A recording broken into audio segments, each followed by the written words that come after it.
Hi, I'm Brooke Riemann, and this is my presentation on differentiating instruction.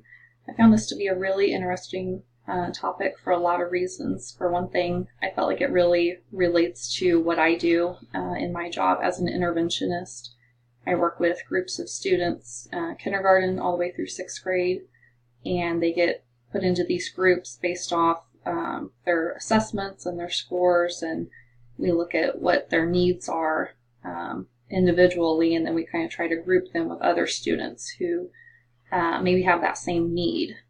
So that has a lot to do with differentiating instruction. So it really reminded me of response to intervention. So very cool topic. So first of all, what is differentiated instruction? The definition that I put here is it's a method used by teachers to alter their lesson planning and means of instruction to enhance the learning of each student in the classroom. Basically, what all that means is, I think most teachers would agree, not all students learn the same way, and not all students have the same abilities or the same readiness in the classroom.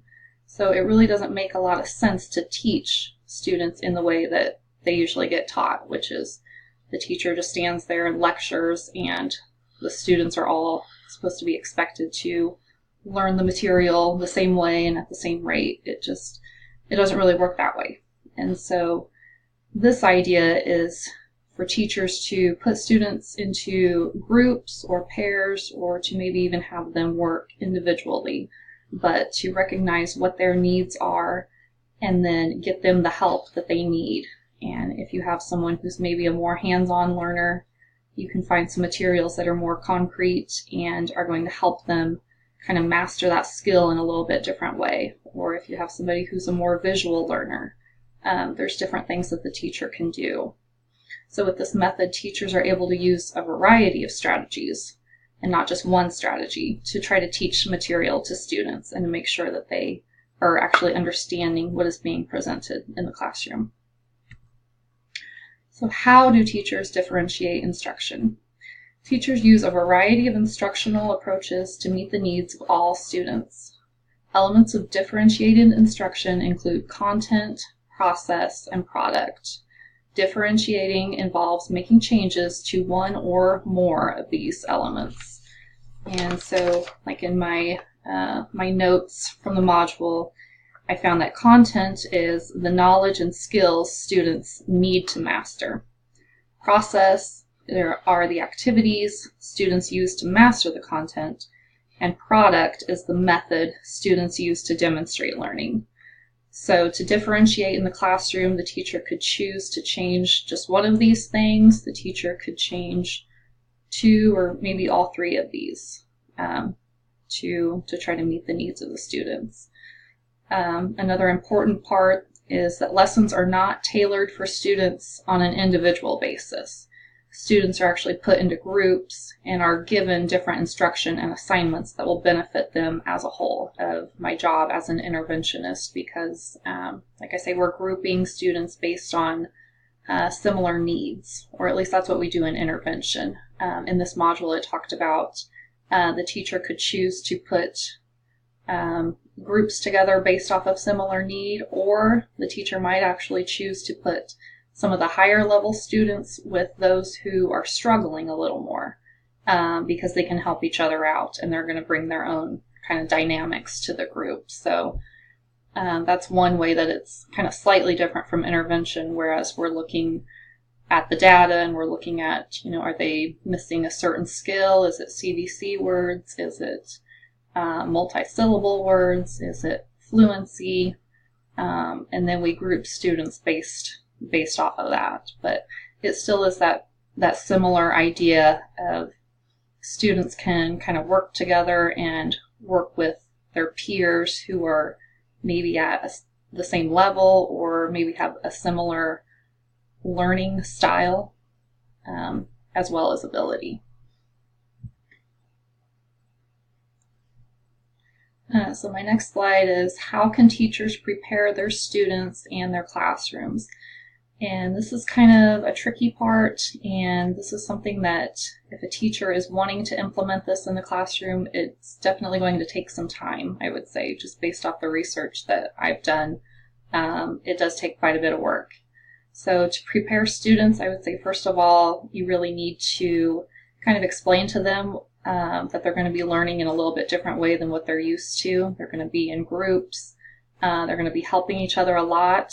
They maybe have to be a little bit more independent because they're not always going to have you as the teacher right there instructing them. You know, you're going to be moving around the room and helping different groups and giving different instruction where needed. So students need to kind of be prepared for that, and they need to be introduced to that idea that they're not all going to be doing the same thing at the exact same time. They're working with either partners or groups based off of how the teacher sets it up.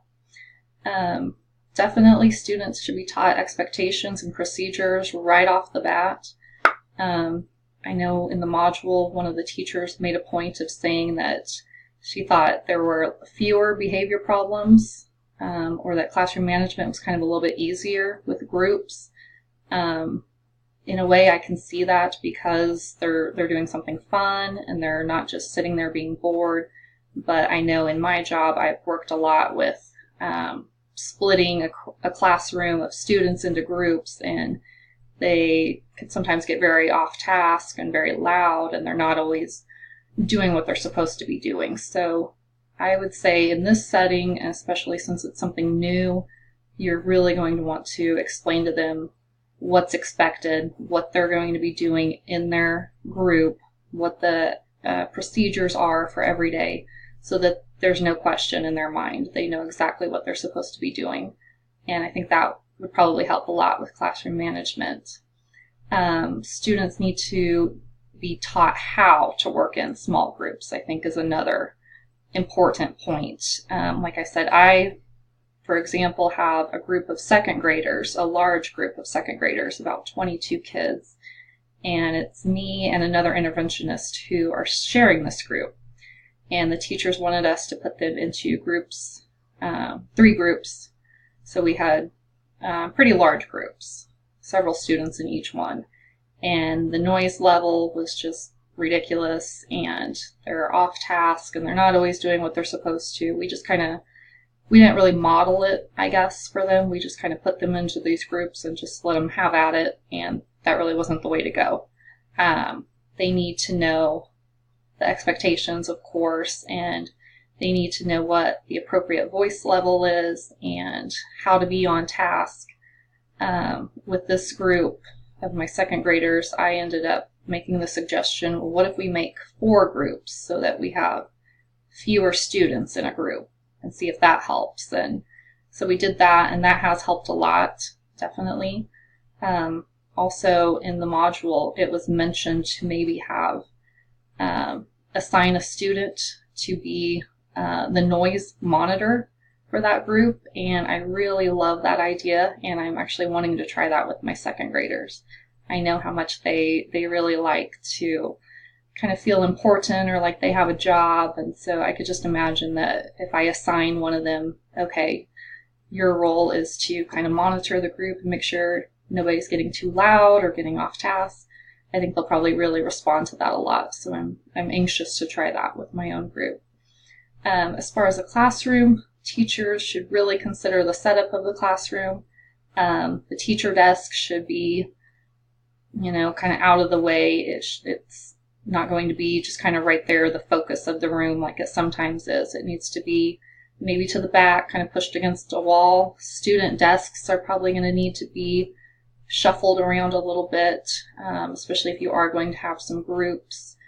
You'll want to make sure you keep the floor space clear of any objects that can be tripped over. Safety, of course, is going to be a really big deal.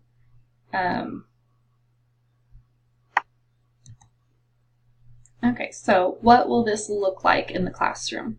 Well, like I said, more than likely students are going to be put into groups with their peers who are kind of on a similar level that they are, or maybe similar styles of learning, or like the module talked about, you need to really consider their readiness levels and their interests for sure, because one of the main things about these groups in differentiated instruction is you want them to be doing something that's interesting and to where they will be actively engaged and paying attention the whole time. So it should be, kind of fun for them. So you have to think about that.